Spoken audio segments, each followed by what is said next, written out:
President, today, the House of Representatives finally voted to demand that the Justice Department release the Epstein Files.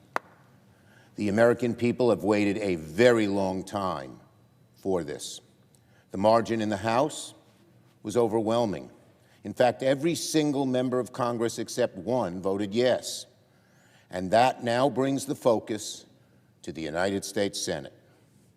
As soon as the House sends us the Epstein bill, the Senate should move without delay to pass it unamended and send it on to the President's desk to be signed into law. We should pass this bill as soon as possible, as written, and without a hint of delay. Republicans must not try to change this bill or bury it in committee or slow walk it in any way. Any amendment to this bill would force it back to the House and risk further delay. Who knows what would happen over there? The American people have waited long enough, and they cannot take the risk.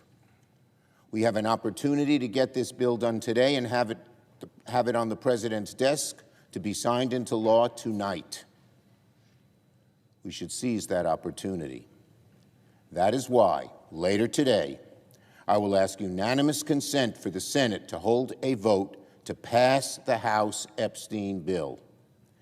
The Epstein Victims Bill and the Epstein Victims groups have made it clear they do not want amendments to the bill. In fact, just this morning, Epstein survivors stood right in front of the Capitol demanding that Congress pass this version of the bill.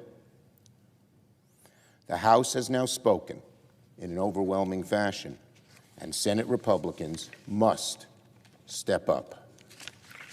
Because the public is fed up with waiting around to get to the bottom of the Epstein files. Americans are fed up with Donald Trump's lies. They are fed up with the cover-ups.